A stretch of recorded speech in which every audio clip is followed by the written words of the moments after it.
Forget frequently asked questions. Common sense, common knowledge, or Google. How about advice from a real genius? 95% of people in any profession are good enough to be qualified and licensed. 5% Go above and beyond. they become very good at what they do, but only 0.1%. are real geniuses. Richard Jacobs has made it his life's mission to find them for you. He hunts down and interviews geniuses in every field: sleep science, cancer, stem cells, ketogenic diets, and more. Here come the geniuses. This is the Finding Genius Podcast With Richard Jacobs. This is Richard Jacobs with the Finding Genius Podcast. My job here is to seek out the geniuses in their fields, whatever field that may be. I've spoken to over 2,000 scientists, researchers, clinicians, etc. Today I have Brendan Egan. He's an associate professor of sport and exercise physiology at the School of Health and Human Performance and the National Institute for Cellular Biotechnology at Dublin City University in Ireland. So we're going to be talking about topics such as healthy aging and elite athletes and their performance. You know, what do they eat, how do they train, etc. Some of those details. So, Brendan, thanks for coming. I appreciate it, Richard. Thanks for the invite. Particularly sporty person yourself, and why the interest in sports physiology and things like that. I guess I am a sporty person, although I'm not sure that was the reason I got into sports science. Yeah, I play Gaelic games, which is sports that are indigenous to the Irish island. Although they do branch out into where you've got expat societies. But yeah, I've played sport all my life, and in my equivalent of US high school, we decide at the end of our high school program about what we'll study in university. Usually in Ireland, it's defined from when you start as to what you'll study for your 4 years, as opposed to the American system where you kind of pick and choose from a suite of different options. So I chose something called sports science, which is similar to what the US would call kinesiology. It was through that I engaged in a lot of different areas in sports science, because we do things like biomechanics, sports psychology, health promotion, illness and injury. But I became interested in physiology and nutrition, and that's where my research dissertation was. That's where my master's later became, and subsequently what my PhD was on. So that's kind of the track that I've been on since I've been young. So let's start with healthy aging. When do you look at someone? When do you consider them a candidate to think about aging in a healthy way, like their whole life, or especially into your 50s? What do you think? No, that's a great question. Actually, you've kind of touched on a really important point, is that healthy aging by definition is a lifelong process. And the World Health Organization, they actually have a model, a life course model, as they call it, where they look at factors that will influence how we improve our functional capacity, as it's called. So basically, you could take that as muscle strength and function, but how we improve that functional capacity from when we're very young up till when that peaks, which I'll come back to in a second, and then how that then declines over the rest of our life course. And of course, the area of interest in healthy aging a lot of people focus on is that kind of 50-year-old or 60-year-old onwards. But in reality, the things that we're doing at a younger age in terms of what influences that peak that we reach in terms of functional capacity, and in terms of at the age that occurs at, these are all important parts of the healthy aging picture. So traditionally speaking, people have considered the peak, so to speak, to occur at about 35 to 40 years of age, and after which there's an inevitable decline in muscle mass and muscle strength and aerobic fitness and so on. And so the question becomes, what are the strategies around training and nutrition, amongst other things, of course, that influence the peak that we reach? And then in terms of the inevitable loss that occurs, what are the lifestyle factors that we can put in place that will slow those declines? I don't think you can limit the declines in the sense or prevent the declines, but you can certainly slow them or bend the trajectory on people, let's say, who've accelerated loss at certain times of their life. You can maybe rehabilitate them or slow the loss that's occurring. So there's lots of different ways to think about healthy aging, but in summary, it is a lifelong process that I think people need to think of. So when you say slow the decline, what are the biggest hallmarks of decline, and how do they affect people? Is it muscle loss? Is it what happens to mark the decline? Yeah, so the obvious in my discipline in muscle physiology, the obvious things we look at are declines in muscle mass or size and declines in muscle strength or function. And the reason I'm using a lot of different terms there is it does vary from study to study in terms of who you're talking to about how we define those particular outcomes. But in the case of muscle mass, usually what you're talking about is anything from 1 to 3% of a decline per year in muscle mass after the age of 60. Between about 35 and 60, it's maybe a little bit less than that. It's maybe 0.5% to 1/3% per year. But after about 50 to 60 years of age, it begins to really accelerate. But we don't fade away as such. We don't just disappear. There comes a point where we still have muscle on us. We just have a lot less than what we initially began with. And so the estimate is that between like 40 years of age and 80 years of age, we can lose somewhere between 30, 40, 50% of our muscle mass, assuming that there's no exercise and appropriate nutrition intervention that's taking place. So they're the kind of numbers that happen to people in general terms. But again, there are several studies now that show that lifelong activity, be that strength training or be that endurance or aerobic type training, that can offset that rate of decline. On the other hand, if you think about muscle strength or muscle function, the rates of decline are roughly similar in the early decades. But then later on, so particularly over the age of 60 and 70, there's precipitous declines in strength that occur again, perhaps related to inactivity and lifestyle factors. But certainly there's a discordance, let's say, that occurs in later life in terms of loss of muscle strength. So we don't continue to lose large amounts of muscle mass, but we can continue to lose large amounts of strength. So there's greater scope to lose strength and function as we get older than there is in terms of muscle mass. So it's kind of why my group has been particularly interested in interventions that affect strength and function, rather than necessarily focusing too heavily on muscle mass, even though a lot of people are kind of more aware of this idea of a decline in muscle mass that occurs with age. Well, are there tipping points associated with a certain percentage of muscle loss or a total, percentage of body weight comprised of muscle? Is there preferential muscle loss that's worse than others? Great questions again. So, so in terms of loss that's worse than others, I think just logically it makes sense that if we lose more muscle from our legs and consequently lose muscle strength in our legs, that's really what determines our functional independence. So if, for example, you can no longer get out of a chair or no longer climb stairs, no longer cross the street before the light turns red, for example, these are things that would be related to a loss of function in our lower limbs, in our legs in particular. So we definitely want to avoid that, but equally, that's not to say that we don't want to lose function of our upper body as well. Think of activities of daily living like taking things out of a overhead compartment and on an airplane, for example, is used sometimes as a test, or just reaching into a cupboard or closet to take things down. These are things we want to be able to do with our upper limbs as well. So that's one aspect of wear on the body. In terms of the tipping point as such, there's this clinical condition that's called sarcopenia, which refers to the age-related loss of muscle mass and strength. And there are cutoffs that are defined in terms of the amount of muscle on an individual. Oftentimes that's defined in terms of the amount on their arms and legs, which is called appendicular lean mass. And again, you can look up these thresholds and see where the cutoffs are, where someone becomes defined as a sarcopenic. Also, there are things like walking speed, grip strength, ability to get up and down out of a chair 5 times. There are thresholds or cutoffs for defining someone as being sarcopenic. But of course, the point I always make is that sarcopenia is really, I wouldn't say it's an endpoint, but being defined as sarcopenic is not as maybe important as the idea that there's a continuum from robust health down to sarcopenia, and people are, at any time in their life or somewhere along that continuum. And whether you're defined as sarcopenic is probably not as important as just being aware that there are these declines that can occur, and we need to always have strategies in place to try and slow those declines. So what kind of interventions have you seen are more effective than others, and why do you think? Well, certainly the two big levers that are being used at the moment for healthy aging are resistance training or strength-based training regimens, and then higher protein intakes.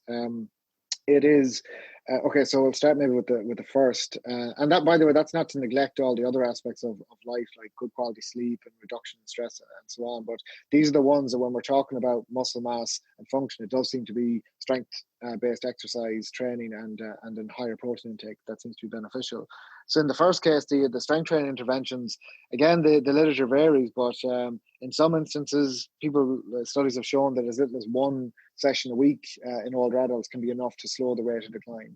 Typically, the sessions that we talk about with older adults are things like, it's 30-minute sessions. It's maybe 6 different exercises, 3 sets, and I guess you and your listeners will be familiar with the idea of sets and reps. But in essence, it's a fairly simple exercise training intervention. In some, particularly for individuals who don't train at the time that they begin an intervention, these types of very limited approaches can have an effect. And so you see studies using as little as 1 session a week. You see studies using up to 5 sessions a week. And there does seem to be a dose response, certainly. But in the case of, say, the minimum effective dose, it can be as little as 1 session a week, provided that it's structured and done appropriately. So my group has been interested in ideas of what is the least amount that you can do. What is the interaction between, say, doing strength exercise versus aerobic exercise? Because, of course, we don't want to forget about the cardiovascular system as well. And again, I would say hundreds, if not thousands, of studies taking place all the time now in older adults, and generally all showing the same thing, that once in a resistance or strength-based training program is providing a sufficient stress or overload on the body, older adults can readily adapt and either improve their strength and function, or certainly slow down the decline that you would typically see. On the protein intake side of things, so the RDA is roughly, I'll speak in kilograms because that's what we use in Ireland, but it's 0.8 kilograms per 0.8 grams per kg of body mass. That would be the RDA. And so the current guidelines for older adults would be that you need about 50% more than the RDA. Now, at what point in life that becomes necessity, that's really not defined. A lot of the work we talk about is in the over 65-year-old category. Is it beneficial to have a higher protein intake earlier in life? I think that remains to be seen. But certainly in support of resistance training or strength-based training, adaptations around muscle size or muscle strength, there is this evidence base that a higher protein intake will support that. And again, whether that needs to be supplement form, real food, how that's spread throughout the day, the quantity per meal, these are all things that are under investigation in order to try and optimize the recommendations that we can give to the population. Okay. In terms of nutrition, are you just focusing on protein intake, or what about fat and carbs, and are there supplementation that is necessary at different stages that you've seen is effective? Well, that's a good question as well. So at the vast majority of research at the moment tends to focus, when we're talking about interventions type studies, tends to focus on increasing protein intake. Usually the fat and carbohydrate content of the diet will be kept relatively stable in these types of interventions, and the one variable that changes is the amount of protein that's consumed. Now, that's not to disregard all of the, say, epidemiological research that would look at intakes over the lifespan in terms of, again, like you say, the micronutrient status, the carbohydrate intake, types of fat, and so on and so forth. So those are things that are important in the overall picture of health. But in terms of what's currently being studied for these, in support of training interventions, it does tend to focus more heavily on the protein side of things.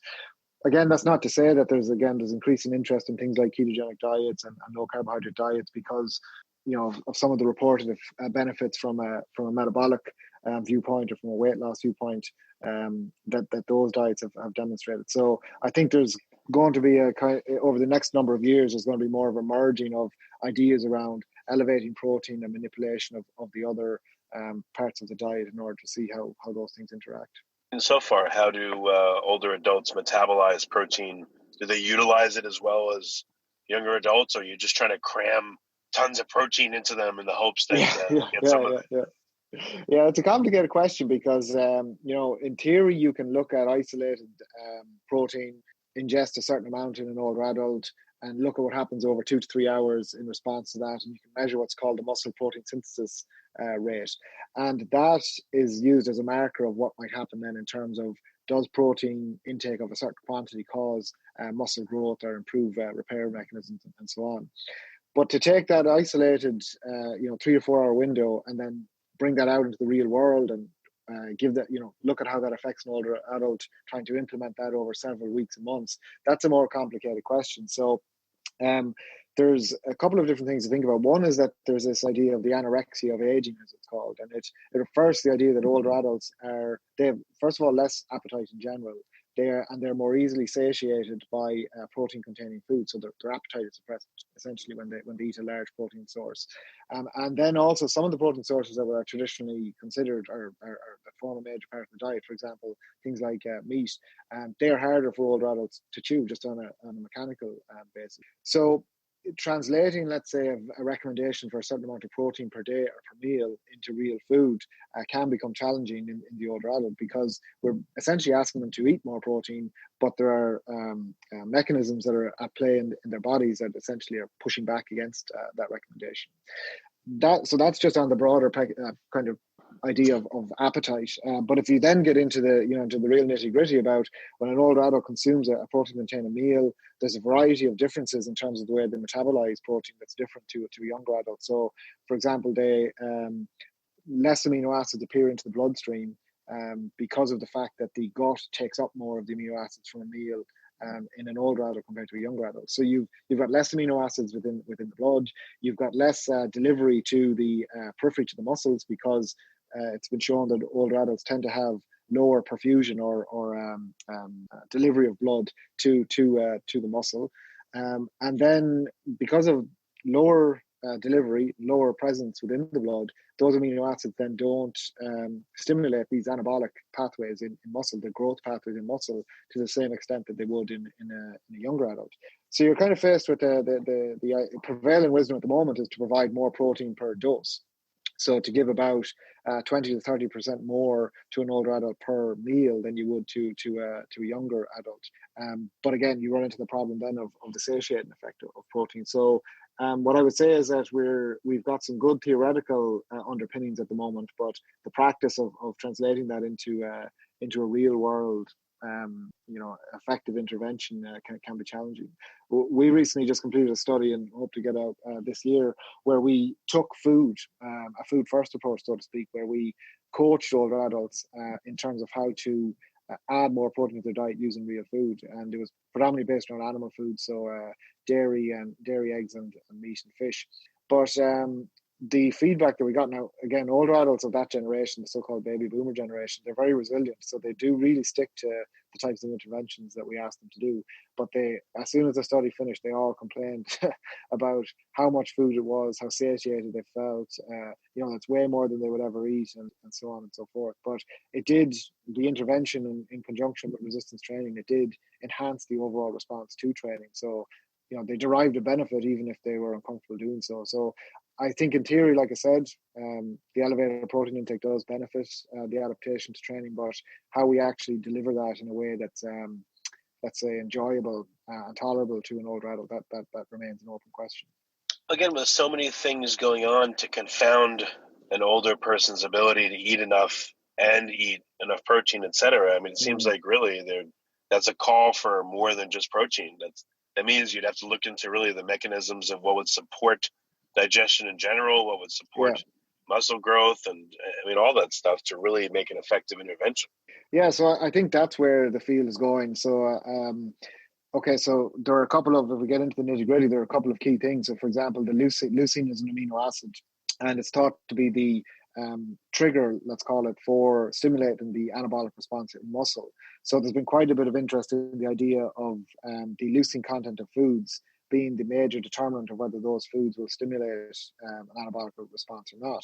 So there's been a little bit of interest in the idea of leucine enrichment. So can you take the isolated amino acid leucine and add it to certain foods or certain formulations that would otherwise then they will have lower overall protein content, but if they've got higher leucine content, then that may be a way to get an equivalent anabolic response, but less of a protein meal, so less of a calorie burden, let's call it. So that'll be one innovation. On the other side of things, there's people who are interested in the area of anabolic sensitivity. So that whole schematic that I described, of where there's less amino acids in the bloodstream, less getting to the muscle, less anabolic signaling, there's another school of thought that would say, well, maybe we can enhance the anabolic sensitivity of the muscle. So are there agents, for example, that could help us deliver more blood flow to the muscle? There are vasodilators that can do that. Are there agents that would sensitize the muscle? And there's a lot of interest in the area of omega-3 supplements from that point of view. So I think we're moving towards this kind of multimodal type of approach where you've got, different types of exercise that are either enhancing anabolic sensitivity or driving the anabolic response, and then you've got a combination of different nutrition factors, but possibly also pharmacotherapies as well. That synergism would be the optimal response. But at the moment, a lot of the stuff is being studied in isolation, and that's the nature of science. Sometimes is we want to isolate effects rather than look at synergisms, and maybe that's something that will change over time. And then in terms of, I don't know how you break up people's age. Do you do like 10-year increments or 5-year? And, if so, do you notice, again, that there's step functions in terms of ability to metabolize things, in terms of appetite, in terms of muscle, et cetera? Like, what do you see when you look at the data overall? Yeah, so that's not well described. There are these kind of arbitrary cutoffs that we use in human clinical trials often. It can be that, there's considered sort of 35 to 40 and under is considered younger age, and then this kind of window of 40 to 65 is middle age, and then 65 and above is considered older, and over 85 is sometimes termed oldest of the old. So they are rather arbitrary in terms of their cutoffs, and I wouldn't say the step functions, but because you've got such a large age range and you've got a lot of heterogeneity in terms of health across those age ranges. And again, remember, you could take, in a lot of cases, some studies will isolate people who are relatively healthy, and they won't include people who've got, say, overt metabolic disease, for example, unless the research group is particularly interested in studying, for example, type 2 diabetes or post-cancer rehabilitation or things like that. So there is an awful lot of heterogeneity, and it's not easy to make definite recommendations based on a 5-year age range, for example, without considering all of the other factors that might come into it. If we look at, for example, in terms of sex differences, whether a woman is premenopausal or postmenopausal or perimenopausal could have an impact on some of these aspects as well. And again, I have to admit, in our research, we've not looked at that very closely. When we've had women who are over the age of 65 and the postmenopausal, we put them together with men, and not that we assume that they respond the same, because although we have done a piece of research that shows that they do respond the same, relatively speaking, to resistance training. So there are many other aspects of their metabolism and their health that are very different between men and women, and that's part of, again, the questions that need to be answered in terms of where the research is going. If you're reductionist too much, you'll never get any useful data. But then if the situation is so complicated, like where do you land, and where do you think there's going to be a significant insight coming from?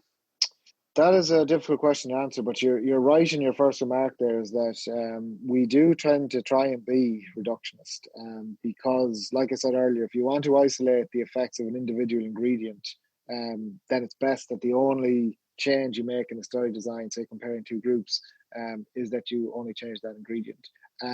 And what tends to happen then is that you have translation of those findings, again, consolidation or synthesis of a number of different findings on various different individual ingredients, and we try and make a best guess as to what or how these things could possibly synergize. Now, there's been a tradition to really value these reductionist approaches, but I've seen more recently that there has been a move towards what so-called multi-ingredient, let's call it multi-ingredient supplementation protocols, and we've done some work with supplements that contain, say, omega-3, vitamin D, a small bit of whey protein, small bit of calcium, and so on. But again, the reductionist sort of view would be that if you've got too many things changing, that you're not really sure what individual ingredients have its effect. But the more practical person, the pragmatic approach in the real world would be, well, if this particular product or supplement combination works, in inverted commas, then that's perhaps as good of evidence as anything, because we want it in people's hands and them actually being able to use it and derive those benefits. So I'm kind of dancing around your question a little bit, but I don't have a good answer in terms of what's the best approach to take, or how the research is going to change. But as one thing that I have noticed over the years that I've been involved in research is that there's been a growing appreciation for the role of industry academic partnerships, particularly because I'm in the nutrition space to a large extent, particularly the idea of testing the efficacy of, say, nutritional products or formulations or approaches, as opposed to what it used to be, where it was just an isolated individual ingredient, and maybe it's more on the mechanistic side of what's going on in the muscle or what's going on in the gut or in the immune cells. As more industry academic partnerships become funded, there's definitely a lot more emphasis on really taking the real world product or the real world application and putting that to the test in a research study. And ultimately funding is the number one issue to get a lot of these types of questions answered. And the more of that, like I say, industry academic partnerships that take place, I think we'll get more practical answers answered in a lot of ways, practical questions answered in a lot of ways. In your research and in your work, I mean, again, you have to be reductionist in order to make progress in one way, but do you reserve maybe a small percentage of what you do for a more holistic approach or a more multivariate approach? Just to, I've always thought this when people are doing research, again, why not dedicate a small part to multivariate type stuff? Because maybe you'll get like a general directionality. This seems to be something that's worth looking at. So now we can do maybe like a really focused look at it. But if you don't take that approach at all, then, it just seems like that would be, I don't know, you may never get there, essentially, Yeah, I would agree with that. So, I mean, you find people whose, career is defined by the fact that they studied one molecule or one nutrient, and they've hundreds of papers around that, and they really get down to the finer details of, biochemistry and molecular regulation and so on. And that is, outstanding science. Oftentimes it advances our understanding of cellular processes or the methodologies that can be used for the analysis of cells and metabolism and biochemistry and so on. But like you say, that sometimes doesn't have an overall real world value. So like you say, there are other than people, and myself would probably fall under this category, where we're doing more of the human clinical trials. And sometimes we do focus on individual, more reductionist approaches, but other times, like you say, if you put a multi-ingredient nutritional intervention to the test, and you observe some trends, again, these are not things that necessarily you can talk about in a research paper just by the nature of the way science is communicated. But sometimes you just get a little lead you see a pattern in the data, and of course you can fool yourself and see something that might not be there. But oftentimes it can be hypothesis generating to use a more of let's call it a dirtier approach in terms of how you provide, say, in this case, a nutrition intervention, and look at some of the trends within the data and then go after that with a subsequent study.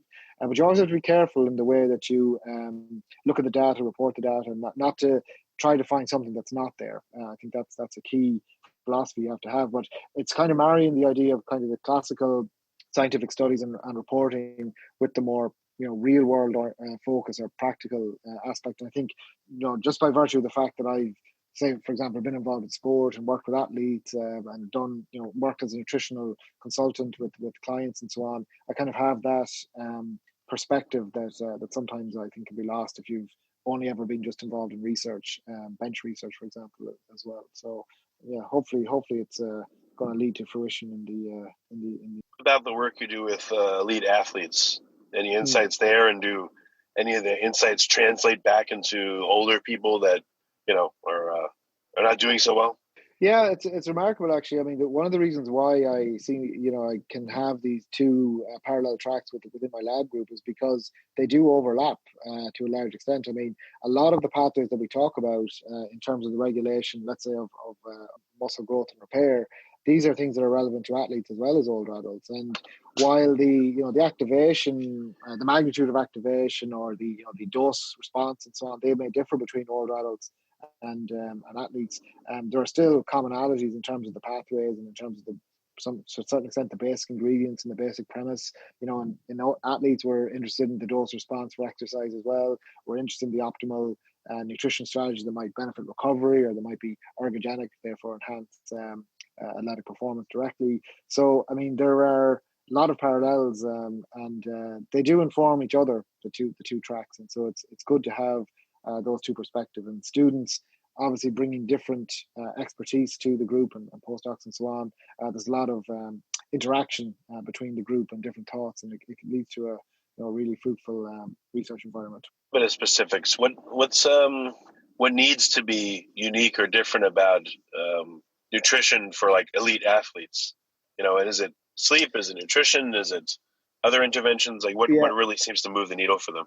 Okay, well, if we're talking about, let's say, the adaptation to training, I mean, in the athlete, the number one determinant, let's say, of their training response is the training that they do, and so it is, there's a huge amount of research goes into what is the optimal way to train, depending on the sport, depending on the goal, the time of the season, and so on, and so that gets down to very, very fine detail about the velocity of movements and the periodization of that training, the sets and rep schemes that might be optimal, that provide a stimulus but don't cause undue fatigue, and all of these kinds of things come into it. Whereas that's probably less important in the older adult. We're probably looking for just a broader picture of what might benefit an improvement in strength in the older adult, and we don't really get down to these really, really finer details. In the context of, say, recovery from endurance, from exercise training in athletes, again, you would focus on things. There's the overall dietary picture. Let's not forget about that. But then, in terms of recovery, it'll be things like really focusing on the timing of nutrients, the composition of those nutrients. Maybe we're looking at ratios of protein to carbohydrate. Maybe we're looking at the speed at which they're digested, and maybe we're including a certain number of micronutrients that might be beneficial, and there are certain nutrition supplements that can speed recovery as well. And again, while all of those things are important for optimizing recovery, in an older adult, perhaps we're not so interested in this, again, really fine detail for optimization of recovery. Maybe we're interested in the broader picture of what is enough of a nutrition intervention to support training. So it's probably at the level of while there are a lot of commonalities when it comes to athletes, because there's a lot at stake in the sense of earnings, professional contracts, success in sport, and because the margins are so small sometimes between success and failure, we do really get down into really fine detail when we're dealing with athletes when it comes to both the research questions, but also just the practicalities of giving them advice and helping them out with their training and nutrition.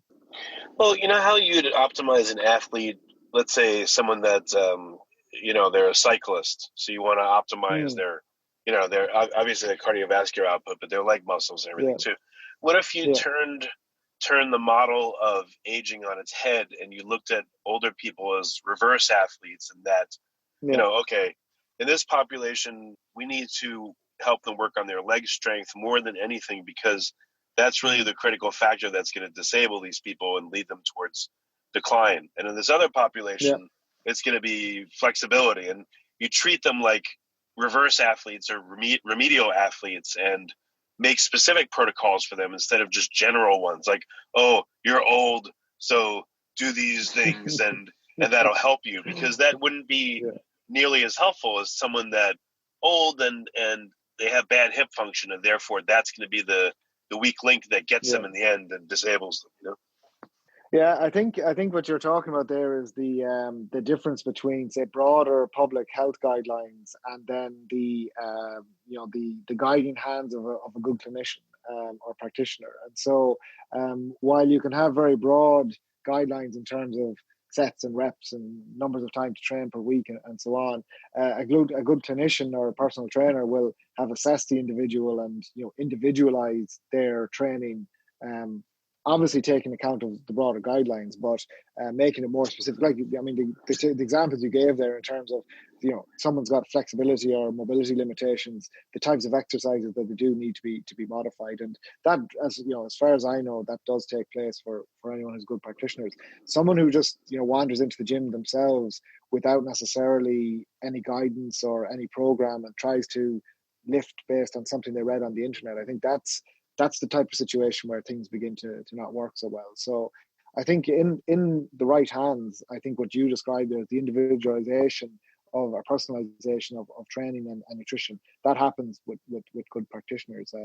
So it's definitely not that we neglect the specifics on an individual basis, but there are contribution to the broader health guidelines that a lot of this research makes, and then it's put into practice by individuals on the ground. I realize athletes are valued by society and they're praised and people love them and stuff, but old people, they're not. And, so if they get into the good hands of the right person, sure. But unfortunately, I bet you that's much more rare than and not with them. And, so I don't know what to tell you or what to do or, but it's just, these are just the thoughts that are coming out, Yeah, no, I'll jump in there. I mean, I speak to the public a lot, and people hear podcasts like this, and they'll email me and ask questions. And the question I most often get is, can you recommend someone I can work with who will put some of what you talked about into practice? And when I'm specifically thinking now of an older adult, oftentimes I can't. It's really quite difficult because we don't have people who are formally trained in working with the older adult. Now there are educational programs, and there are personal training type certificates that are add-ons or continuing professional development, where you can get these add-ons to work, let's say, with the older adult. So they do exist, but I would say that the number of people who are really competent in that area are small enough in number. That's not to say that that's not going to change over the next number of years. And equally, a person who's, say, trained in the more general sense as a strength and conditioning coach or as a dietitian or a personal trainer, any of these different disciplines, they can certainly upskill themselves by reading appropriately and working with that type of clientele. But I think we're still at the point where we need to improve just the number of practitioners who really know how to work well with that particular cohort. So I take your point on that it seems like there might be a bit of neglect there, but I think as we become more aware of just the so-called grain of the population, I think that's where a lot of efforts are going to move into the strength conditioning space, for example. I mean, traditionally, all strength conditioning, not all, but let's say a high proportion of strength conditioning specialists probably want to work with elite performers. But the reality is, from the point of view of the population and the way things are heading, being able to work with older adults is going to be just as valuable, probably a job prospect as anything. So it's I think there's definitely a shift occurring in that regard. I'm sure it's unfortunately not exciting or not as exciting for most most coaches are not like, oh, I want to work with older people that are disabled. It's exciting to work with athletes and people that have all these, that set new limits on, in sports. And so, I guess it's again, a cluster of factors that make it difficult. I mean, are there even, I guess they wouldn't call themselves coaches, but are there strength coaches for older people? Or are they mobility coaches, or what do they call themselves? Just, rehab specialists? Yeah. So like I can't speak necessarily too well about the US system, but in Ireland, for example, the practitioners who would be best equipped to work with older adults would be what we call physiotherapists. So these are people who are trained in both manual therapy and rehabilitative exercises and various modalities that support. Well, I mean, it's for all aspects of health of individuals. They typically work in hospitals. They can be working in intensive care units or respiratory units, different things like that. But they oftentimes are then trained in musculoskeletal health as well. So they're the types of people that are best suited to that, at least in the Irish system.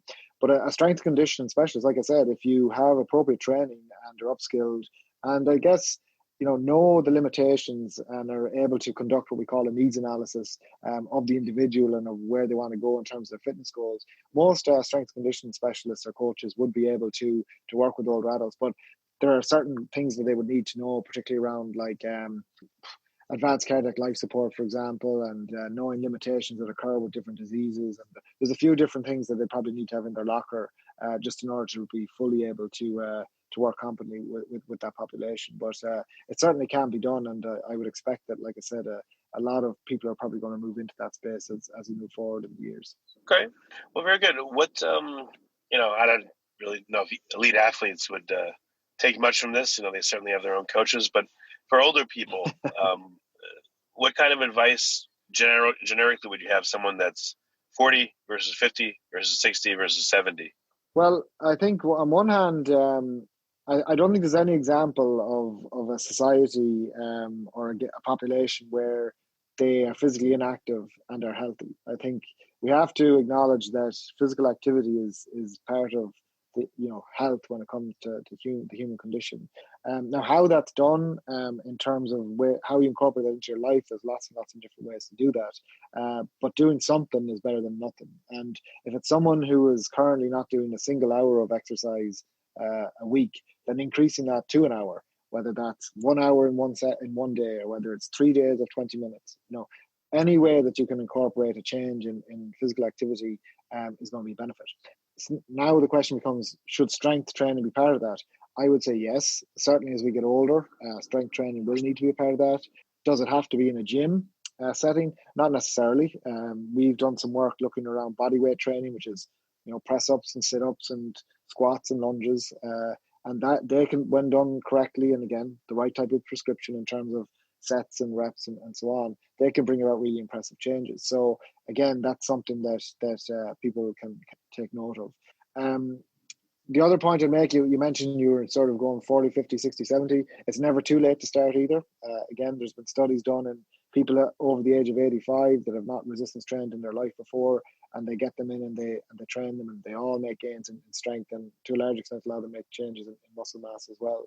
So there's any number of lines of evidence or pieces of advice that would say, be active and stay active and try and do as much as you can within your own limitations. But I think for anyone who's got, let's say, an underlying musculoskeletal issue, say arthritis, or if they've got an underlying metabolic disease, diabetes, cancer, so on, these are things where you really need to see a qualified healthcare practitioner in order to get the okay to train and be given exercises and regimens that are specific to that type of disease, that type of disease. So it is it's not that you can just do generically just begin exercising late in life. There does need to be some care given there, but certainly the aim should be to get active.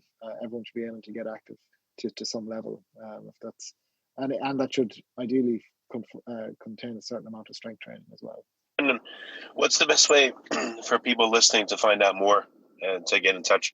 Yeah, so my ResearchGate profile is where a lot of the research that I've talked about is published. So if you just search my name and ResearchGate, and I don't have a social media account of any kind other than ResearchGate, which is more research oriented. So the best place is probably to get me by email, but I'm always reluctant to just pass out my email by podcast. So if you can search my name and search Dublin City University, that'll get to my profile page. And if someone's willing to do that and send me an email, then I'm certainly be sure to answer. There's no problem there.